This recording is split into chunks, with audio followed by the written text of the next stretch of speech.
Is the human touch dead? And why is data the only source of truth a business can rely upon? Hello and welcome to the Boostara Podcast. I am your host, James.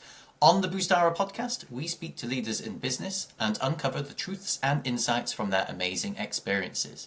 At Boostara, we help businesses boost growth, cut costs, and gain better business insights. If you'd like to learn more about how we can help you, type the word growth into the comments below and I will be sure to reach out. Today, and it's not the first time in trying, we are joined by the wonderful Alex Loxley, independent growth consultant. Hello and welcome, Alex. Hello, thank you so much for having me. I really appreciate it.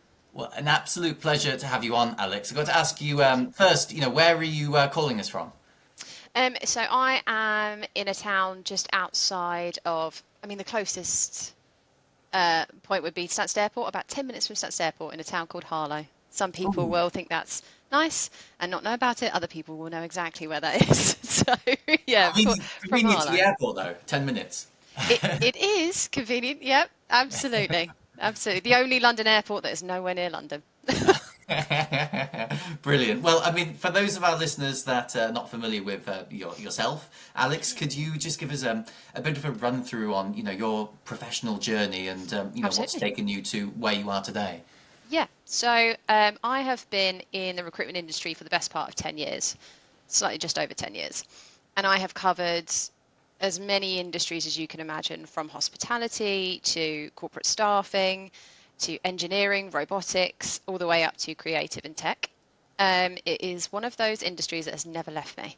It kept knocking on my door. Every time I tried to escape, it brought me back. So it's very much an industry that I know and love. And I've had the joy and the opportunity to be involved in a number of different roles, from being a recruitment consultant to then moving into a kind of key account manager perspective, if you will, growing one particular client or a selection of particular clients. And then I had the opportunity to move into more of a data growth umbrella role, if you will, across a selection of brands inside one business. And then I decided in June to go out by myself and hopefully support lots of different recruitment companies out there with their growth demands. So here we are today. Would that be in a sort of like a fractional type role? Absolutely, yeah. So you kindly introduced me there in terms of being a growth consultant. So currently I am on my own. It is me, myself and I, if you will, supporting a number of different recruitment companies with their growth needs across it. The industry itself is recruitment. Yeah. But the industry that you are servicing doesn't matter. Ultimately, it's the exact same thing. So, yeah. I'm curious because you said, you've been in and out of different sort of industries within recruitment. How does the game differ, according to which sort of niche of recruitment you're working on? Is there a more complex, recruitment niche and a simpler, a faster, slower? Well, this is going to be a bit controversial. I don't think it matters. When it comes to recruitment, the process, what you're actually doing, the service you're offering is exactly the same, no matter what industry, no matter what client you're working on. That is essentially exactly the same. The process, the picking up the job, the filling the job, the seeing it through to completion, even through to the invoicing and PO processing is all exactly the same.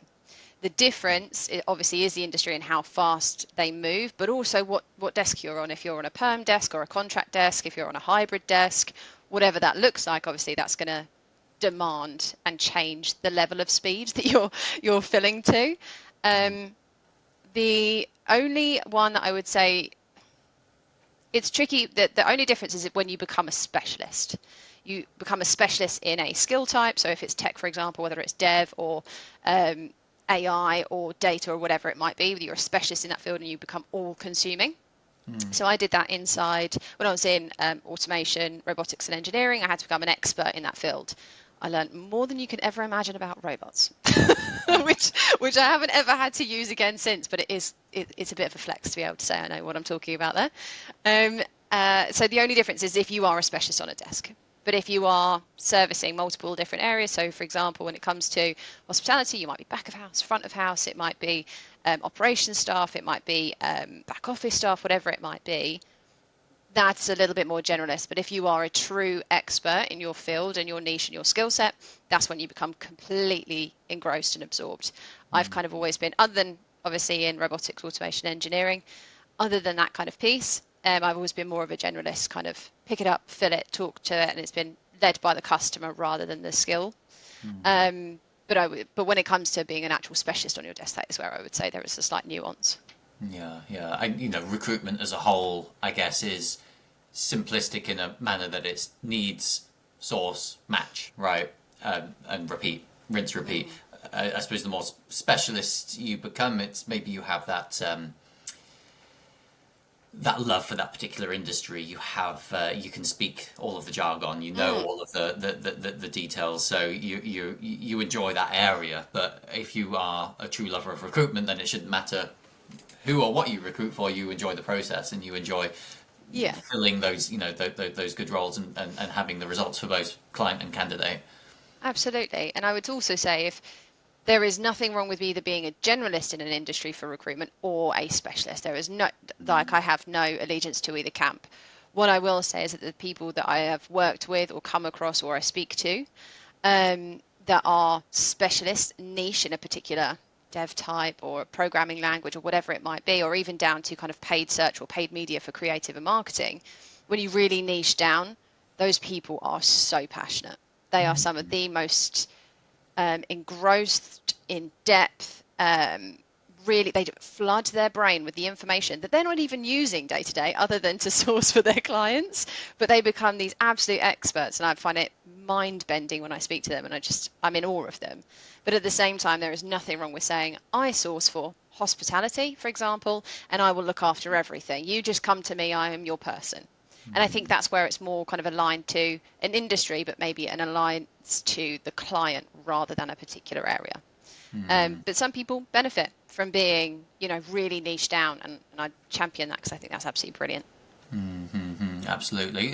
What would you, given that you have worked across different industries, over a period of time, what have you seen as the biggest sorts of impacts on the trends, the changing trends that the recruitment industry specifically has had to overcome sort of more sort of generally over the years? What have been those sort of big trends, those big impacts?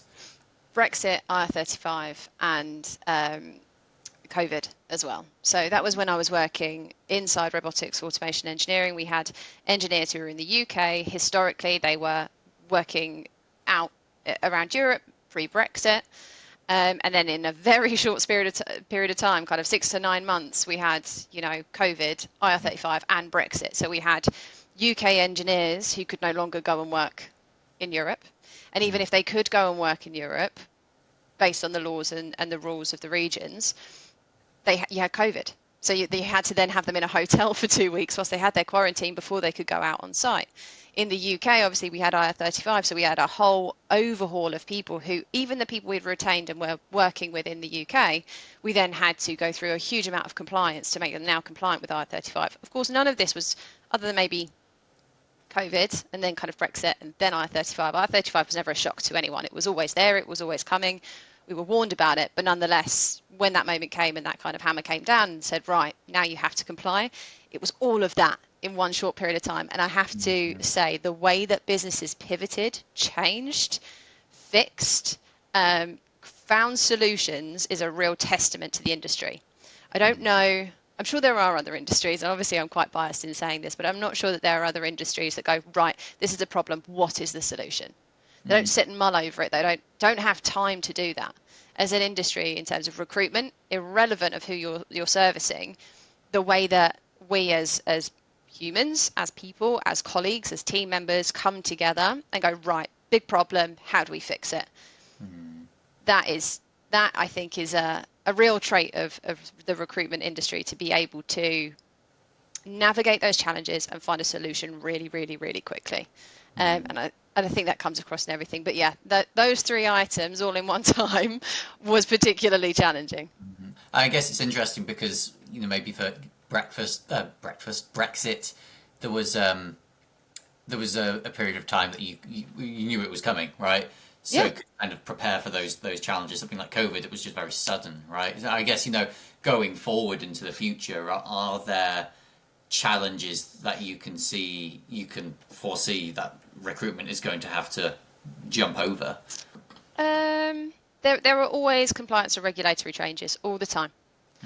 But none of those things ever become a shock. You can speak to any compliance team in any business, or you can speak to anybody who has been in the recruitment industry for a significant amount of time. The UK government, any government, likes to throw in a spanner every now and then, but it's never actually throwing in a spanner. We've always kind of known it was coming in a bit of a rumbling or a bit of information. The world seemed to have panicked when AWR came in, agency worker regulations. Why? It's been around for ages. We should have been doing this for a long time. So when it comes to kind of the compliance piece, I don't think there will be any big shocks. In terms of ways of operating, maybe, but who knows what's kind of coming up in terms of, you could never prepare for a COVID, although maybe we could now because we've done it. Right. So we've kind of got all of that compliance piece in. We've understand how that chain of events happened. But yeah, you can, in those scenarios, I personally can't foresee any big, massive changes that are going to come that significantly impact every side of the business like that did. But who knows? I could be very wrong tomorrow. Does what's happening in the world, impact? Interestingly, as you're starting as a growth consultant, a fractional leader.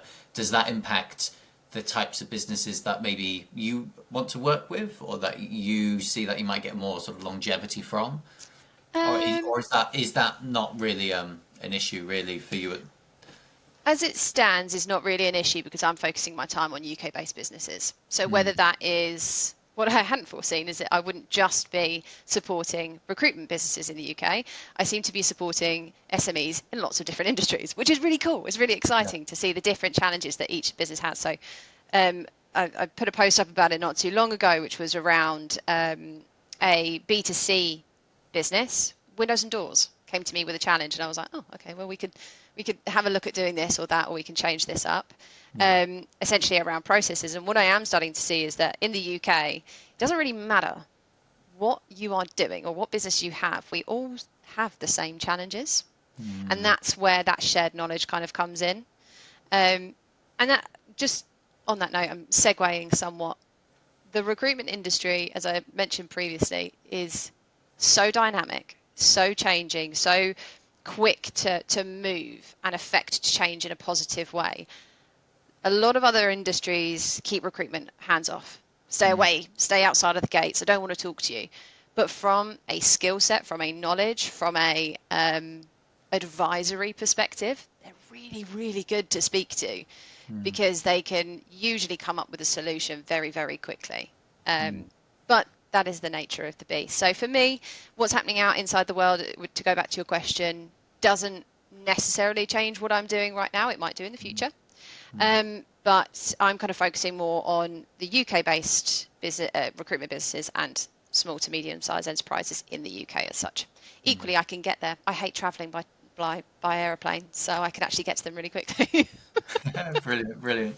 Well, is it interesting, what you touched upon there with, the more sort of advisory role, because that's where I think recruitment companies, consultancies are often bypassed a little bit or forgotten, is that there are a lot of recruitment firms that don't just meet your needs in terms of, I need this placement putting in by this date, help me out. And for a lot of people, they'll just see, you guys are expensive, I have to pay you a premium to get that position. Oh, maybe I just try it myself, right? The real value is when you've got individuals like yourself that can actually look at the company, see, well, why do you need these positions? What's the growth that you're looking to attain over 6 months, 12 months? Are these hires appropriate? What's the long-term value that you're going to get from it? And what more sort of consultancy, not just finding the people and putting them in, but what more help do you need actually to hit your growth targets, which is exactly in your title is a growth consultant, right? But that's, I think, true amongst quite a lot of recruitment firms and individuals. And Yeah. I don't know whether that's from my experience. I've seen more American firms tend to have that use case, less so British recruitment firms. But yeah, I'm wondering what your perspective is. We call recruitment consultants. We need to have a reason. So if you think of it in a wider sense of the word, these recruitment consultants, they are speaking to tens, hundreds, thousands of people over a given period of time.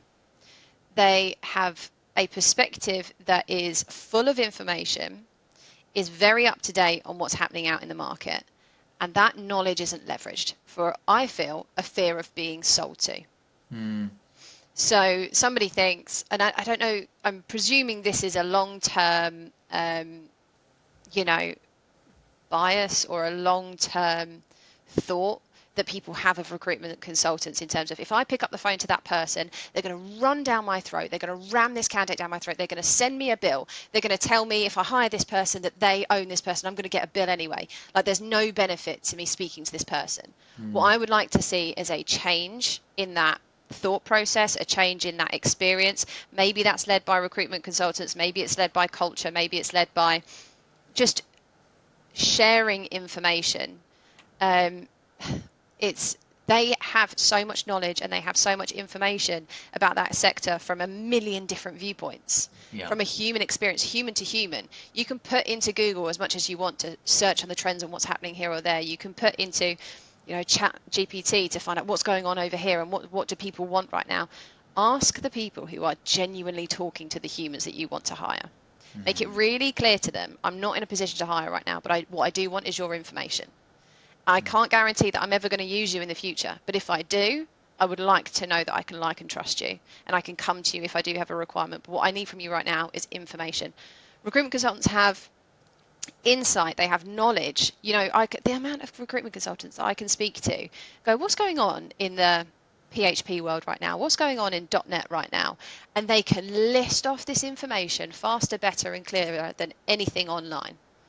If I wanted to learn about a specific industry, so say I'm a new hiring manager and I've stepped into a new role and I'm going, oh gosh, this is an area of the business I know nothing about. I don't know anything about data. I don't know anything about what's going on in that space. If that was me, I'd be calling up a data recruitment consultant saying, teach me everything you know, because that's that high level knowledge without getting too granular, without the actual doing of the role, that gives you that perspective and that understanding. What are the challenges that those humans are facing right now? What are the difficulties? What's happening out there in the market? What do people in data want? So that as a leader, I could be informed, educated, and elevated to actually service that particular department. But instantly, as I said before, there's this hesitance, this standoffish of, I don't want to ask a recruitment consultant who's a specialist in this field, because they might ram a CV down my throat. They're humans. And if you make your expectation very clear and you speak to someone that you like or someone that you've been recommended to as well to speak to, I just don't think there's any issue there. It's kind of when you call up unexpectedly, or maybe somebody that doesn't quite understand a niche, or maybe I don't know. It seems to be this hesitance, this standoffish nature of, I can't talk to a recruitment consultant because they're going to send me an invoice. Not always. Sometimes they genuinely just want to talk about what they're passionate in. And sometimes they have so much information, most of the time actually, have so much information and knowledge that can be leveraged and used beyond putting bums on seats. They can help you strategize, they can help you market, they can help you with your job ads, they can help you with, upskilling people that are already in a team based on what they've seen in other people. There's so much more. And I think that the word recruitment consultant needs to be leveraged over recruitment seller, if you will. It's two different functions, but equally recruitment consultants need to consult. They need to offer that information, they need to offer something first, they need to put themselves in a position of trust and be able to have someone feel comfortable to come and ask that question without the invoice being rammed down their throat.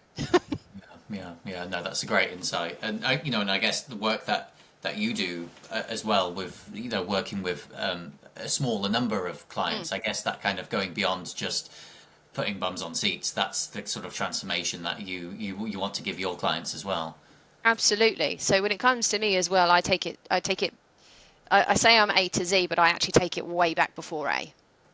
And it's understanding where you are right now. It's uncovering challenges or opportunities. It's uncovering what that point of truth is, because I cannot tell you the amount of times that people have said to me, we've got 100% wallet share in this client. And you look at the data and you're going, there's absolutely no way that you do. Has anybody had a conversation with the hiring manager, with the head of HR, with the head of staffing? Has anybody had that conversation to actually back up that claim that you think you've got 100% wallet share? Because right now I'm telling you, you don't. From the data and the information, the point of truth, either your data's wrong or you are wrong. And 9 times out of 10, it's the human, because we have this ego which data doesn't have. So when it comes to me, it's very much about stripping it right back, understanding where you are right now, where you want to get to, and then giving you that path to get to there. And I can be on that path with you, or I can say, cool, thank you very much. It's been wicked working with you. I'll check in 6 months' time to see how you get on.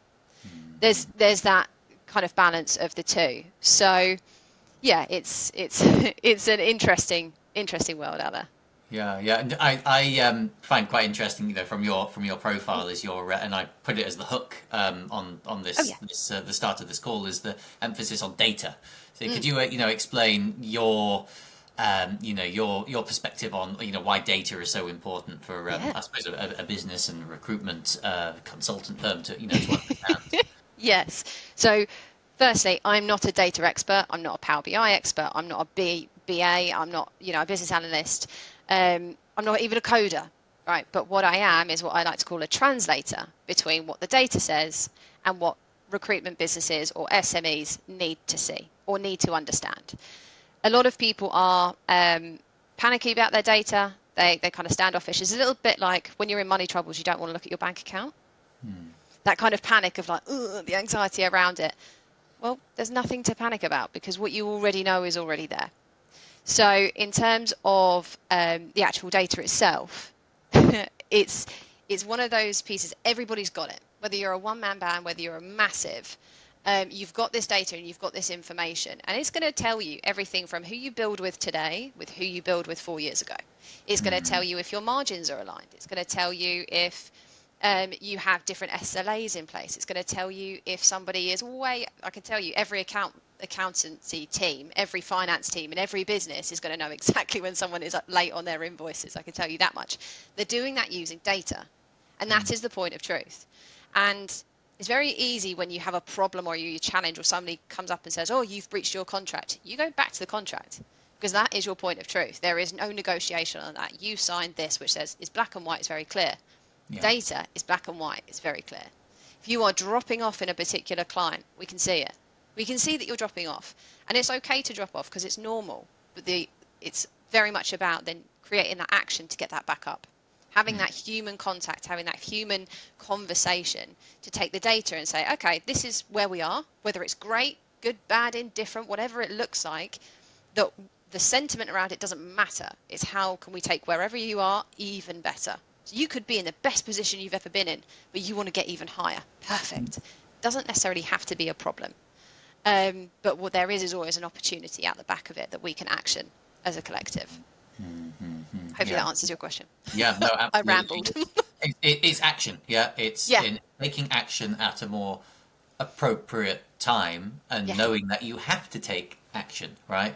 And if you're not looking at data, if you not collecting the data in the first point, then you don't know that you should be taking action, and so problems persist, right? I had this conversation yesterday about management assessment. So one thing I did in a previous role was set up for a management team.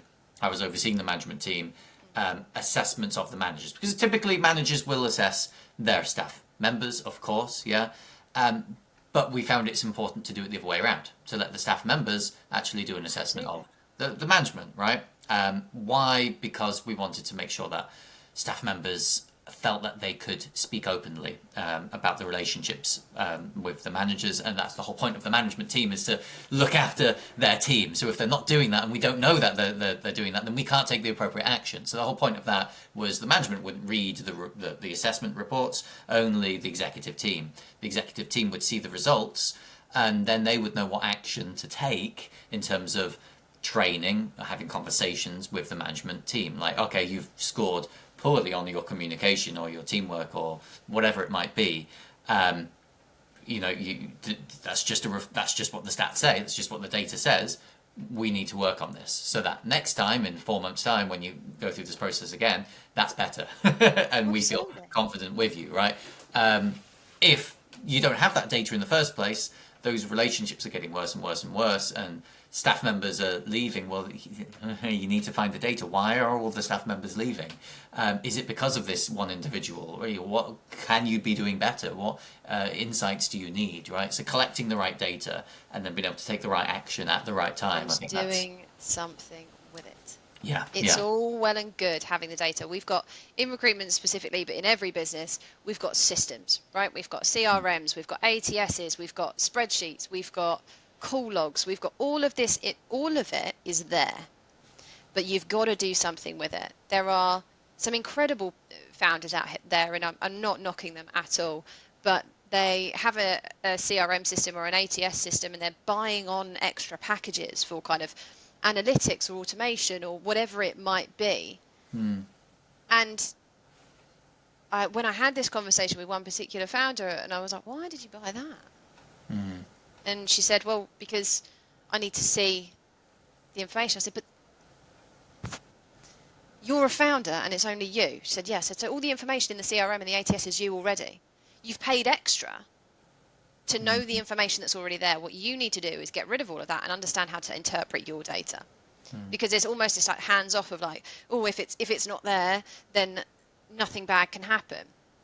Okay, well, you've bought an extra package. It's giving you a dashboard, and that dashboard is telling you that, your time to hire has significantly increased, or your invoice time to payment has, increased, or it's not being hit, or, your conversion rates have gone down or up or other. But what are you doing? What are you doing about it? What action are you taking? It's all well and good seeing that and going, oh my God, that's a completely normal reaction. But what action are you coming out the back of it?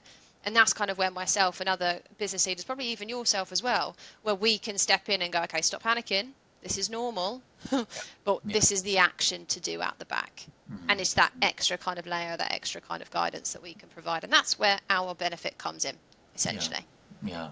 I think that's the sort of unfortunate syndrome of being a business leader, is that you sometimes blind yourself from facts, right? You just get so zoned in on one particular area of the business, even the data's in front of you, you ignore it. I remember someone giving me the unfortunate example of the submersible, the Titanic submersible, and the owner was on that submersible, and he knew of faults with the submersible, but ignored all of the signs, right? And the same with an owner of a business. You can ignore the data. That's exactly why someone like yourself, is needed to open your eyes to, well, this is what's happening. Do you know what your next actions are, according to the data that's presented? Yeah, absolutely. And also I think it's never too late. Some people think, oh, it's off the cliff, it's gone, it's done. There's nothing more I can do. Well, until you close those doors, there's always something you can do. Whether you pivot, whether you change, whether you leverage, whether you sell, there's so many different things that you can do out the back of it that it's the show's not over until the curtains are shut. So if your doors are still open, if your lights are still on, there's always something that we can do. It might necessarily not be something that is really, really quick, but it is an action out the back. And also, you hear a lot of things specifically on LinkedIn, but also out there in the ether when you speak to people, oh, the market's really bad. Is it? Where's your information on that? Where's your data on that? Is the market bad for you, or have you not action changed? Is the market really bad, or do you not have any marketing? Is the market really bad, or are your case studies actually telling a client what they want to see and hear, and what you've done for them? Not, we do recruitment and we did recruitment and the recruitment is great. It's not a case study. Like what emotion, what action did you positively create at the back of it? And this whole the market's really bad piece that kind of gets pushed out.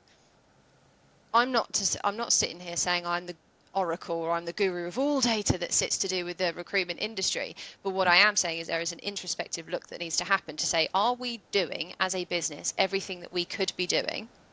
Have we leveraged all the support that we can possibly think of? If we have, then maybe the market is bad. But if we haven't, there's something that sits in our camp that we can fix and we can action. So before kind of the projection of the market's bad, it's not our fault, let's have a look internally and let's see what can actually be done to action change out the back. And if we can confidently sit there and say, yes, we have done as much as we possibly can, we're bleeding our hearts here, then yeah, maybe the market is rough and we might speak to other business leaders. But there is always something that can be done. And I guess the takeaway from that little spiel, if you will, is that there's always something that can be done. There is always action that can be taken. Nothing's finished until it's finished. So if you're sat there in a position of panic, don't, because there are plenty of people that, if I can't help you or you can't help somebody, there are plenty of people that we can bring into the fray that absolutely can and can give you that lens and can give you that realistic view of, okay, time to shut the doors, time to turn the lights off, or can say, actually, you got something here. And that's kind of where we come in our value. How does AI change that whole narrative? Oh, gosh. I'm going to be really controversial here. That's good. I like controversial. I'm not sure anybody is going to like this. Of all of the recruitment businesses I have worked in, spoken to, dealt with, been around, the extent of AI is ChatGPT. Writing their marketing collateral, writing their LinkedIn posts, writing their proposal. There's nothing wrong with that. But for me, that's not the true core of AI. It's become the norm. Okay, it's no different to Googling now. I'll just put it through ChatGPT. Equally, this is going to get really controversial. ChatGPT and the current AI world has to be fed by a human. Yeah. Without you, nothing is being created. So it is an aid. It's not true, in my opinion, artificial intelligence. Now, it is, but the world in which where AI is going in terms of AGI, artificial generalist intelligence or general intelligence, generative, yeah. The way in which that is going is really interesting, slightly terrifying as well. But I think don't get me wrong, there are agencies out there that are using super matchers, that are using AI to physically match profiles, who are no longer putting jobs on LinkedIn and who are looking at their database and using AI to super match. That is something that has been around for a very long time. There's a company I worked with, I would say 7 years ago, that were kind of already starting to look at that from an app integration piece. But not everyone is doing that. So I think if the extent of our AI use in recruitment is, I use ChatGPT, I don't think we can truly comment on AI in this industry. But those companies that are using AI as a super matcher, that are using it in various different ways, I'd love to hear more about it, and I'd love them to speak more about it, because I think it can really be utilised by the smaller agencies as well. But when we get to AGI, that's scary, when humans are no longer in the mix. Yeah, no, for sure. It's interesting. So I've mentioned this on quite a few podcasts. I'll sort of propose this to you. So a guy we had on, Jared Black from Florida, he has integrated AI into nearly every aspect of his operations. Oh, so wow. from sourcing the candidates to reaching out to clients, to using Slack and integrating all of his data into the Slack channel, so that the client can see transparently like how many applications have been made for their position, how many that is very cool. to interview, blah blah blah. So they can all see it in real time, right? A process I don't think a lot of recruitment firms do in that sort of transparent manner, right? And he predicts very strongly that the recruitment industry as a whole will shrink because Of of the nature of speed. Yeah. AI is all about just faster turnaround, and there'll be those firms that use it. They can source candidates quicker. Obviously, clients want candidates in position faster, so they'll use those quicker recruitment firms. Those that don't will be left behind, and so it will shrink, and those firms will take up a bigger market share. I guess the question is, would you agree, or do you see a caveat to any of that? I do agree. I absolutely do agree in terms of time and speed. I think the element of the human being a recruiter, headhunting, looking at CVs, making the decision themselves. In some cases, the CRMs are already making that decision in terms of kind of the automated exclusion of CVs that don't fit. And there's a lot of talk about that right now and being rejected. Okay. I think the function of the human will move from being the headhunter to being the human to talk to. How frustrated do we get as humans when all we want to do is talk to British Gas about the fact that our bill is incredibly high, or there's a problem with a payment or something like that? There's a chatbot. And literally people are sat there going, I just want to speak to a human. I just want to speak to a human. And I don't think that will ever be lost. This is going to sound awful, but when you are buying humans from humans, you want to talk to a human. Yeah. And that is, it's a really wicked industry. Ultimately, our industry is fantastic in the fact that in every element of what we do, the variable is a human. The buyer is a human, the seller is a human, the product, this is a horrible way of saying this, the product is a human. So why would we ever want to lose that human conversation? I just don't think that will ever happen. What I do think will happen is the matching, the headhunting, the speed, the CVs, everything that you've just talked about. Absolutely, because why not let the AI, the machines, do the admin work? But I think the human connection, the know, like, and trust, the conversation, the support will never be removed from humans. Yes, that will shrink in the industry. Naturally, it always does. Whenever we look at anything, look at warehousing, for example, going from on the ground pickers and packers down to robotics, it shrunk that whole industry. It moved it, it changed it, it really shook things up. But at the same time, there is a piece to leverage, and maybe, for argument's sake, that is where those niche recruiters, going back to what I said at the beginning, those niche recruiters in those industries, in those skill sets, in those spaces will thrive, because that is where they can really add value. But ultimately, I don't think you will ever truly remove a human from recruitment when our business is humans. Yeah. That's very well said, and that echoes, I think, the thoughts of quite a lot of people when dealing with higher ticket type sales. That's the common thing that comes across. So if you're buying a property, if you're buying a Rolls Royce, right? If you're buying a holiday, you tend to, or an expensive holiday especially, you want to talk to a person, you want to have that trust. But equally, the way that you put it, if you're buying a human from a human, you want to speak to a human. That also, it makes sense in that way. It's about the human touch, the human element on a decision that's going to have a big impact on your company, on your life. That's something that needs a good amount of trust that you can only get from talking to someone and building a connection with someone. I guess, in terms of AI, for yourself, sort of putting your business hat on, your recruitment hat on, is there a part of your own sort of day-to-day operations? This is something I ask everyone, so apologies if it's a bit on the spot, but what do you think, if you could have done with just one aspect of your day-to-day job, that AI automation could take care of, what would have the biggest impact? That's so hard. It's hard because I know it's there, I just haven't invested in it.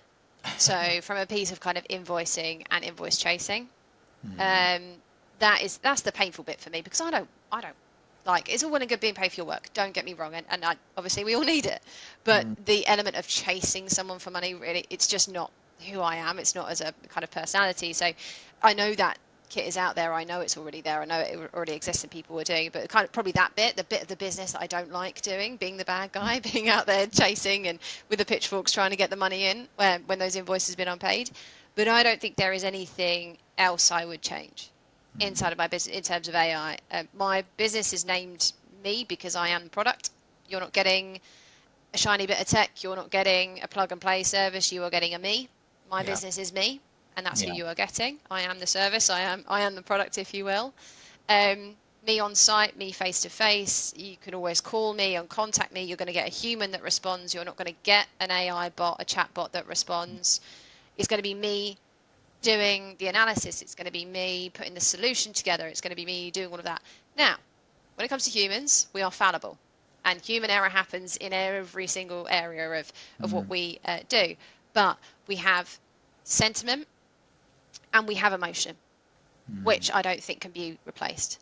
So if I get a phone call from someone, it hasn't happened yet, but God forbid, in tears or is breaking down, is incredibly upset, my emotion will always trump an automated system and the ability to take that phone call and go, okay, right, let's talk about this, let's support you, let's help you. So for as long as I can, I will be authentically me in the human experience, but maybe I'll invest in an invoice chaser as an automated piece. Brilliantly said, I think, Alex. I mean, going forward, to the future, with now your own venture. What do you have in the pipeworks? What's there in the future for you? Oh God, good questions. I've got a couple of opportunities out at the moment, a few proposals with some pretty cool clients that I would love to work with, naturally. With unique challenges, unique perspectives, but also unique businesses. Not all of them are recruitment businesses. I have potentially some conversations with some huge and very exciting consultancy firms. I don't know what that's going to be. I don't even know why they would want to talk to me. I don't really know how that world operates. I just know how my world operates. So that's going to be an interesting conversation as well, and see kind of how that pans out. But for me, I don't have any plans to grow beyond me. As I said before, my product is me, my brain, my knowledge, my person. So I've got no plans to grow any more than myself, other than, I don't know, maybe something incredible happens, an administrator. But going back to your point before, maybe that'll just be AI or automated service. But in terms of that, yeah, my business is me, so I won't be growing any further. But I think stronger, better, more frequent conversations, creative solutions, different challenges, different problems, so I can really jump in different ways and just keep my brain absolutely pinging in the best way it can possibly can. Who is an ideal client partner for you right now? UK-based small businesses, anywhere, ideally under 50 heads, because I can affect change a lot quicker and faster, and I find that decisions are made a lot faster that way as well. But realistically, no more than 200 heads. I say about recruitment companies because that is my background. I understand the pain. I understand the challenges. I understand how difficult it can be. I've lived it, breathed it, seen it.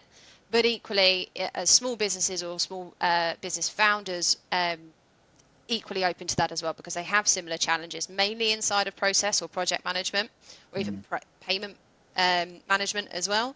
Less so on kind of the data and that piece, but they still have data, they still have order numbers, they still have those challenges that sit there. So anywhere in around that, but UK based for the moment, I would say, because I don't want to be on a plane anytime soon, unless it's a holiday with a Prosecco in hand.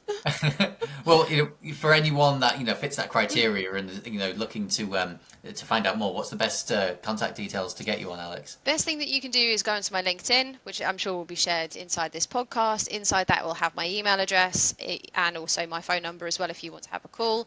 I am not going to ram anything in your face, down your throat. I'm not going to be, this is what it's going to cost you to talk to me. I'm always open and freely available to have a discovery call, a communication, a conversation to just test the waters first. So please don't be afraid to do that. I'm not going to jump down your throat. That's not my vibe or not my my personality. And if I can't help you, I can guarantee I know someone that will. Yeah. So it's always worth a conversation to be able to support beyond. Yeah, brilliant. I will put your contact details below, and just to echo that, there's if you have that need or there's question marks surrounding your company, then it would be silly not to reach out, have that conversation. As you've said, Alex, it's not about sales, it's not about ramming invoices down, it's about helping. And absolutely, I have the same thing. Maybe I can't solve all of your issues, I don't know exactly, but I may know someone who can help. And it's good people know good people in that way, right? Brilliant. Well, in summary of the the conversation, the insights today, Alex, a few standouts for me.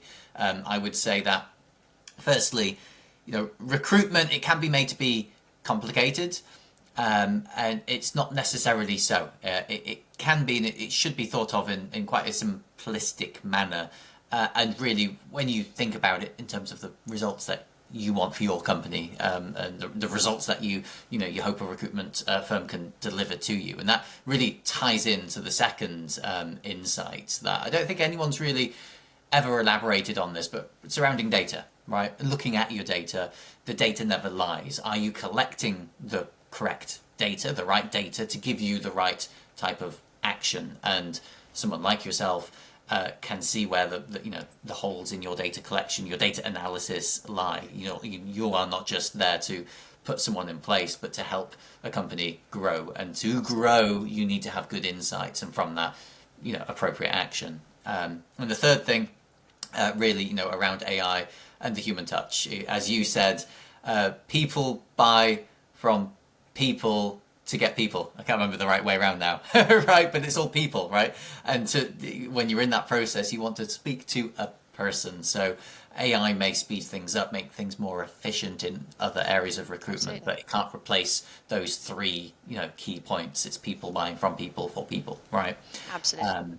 Absolutely brilliant having you on today, Alex. Thank you so much for joining.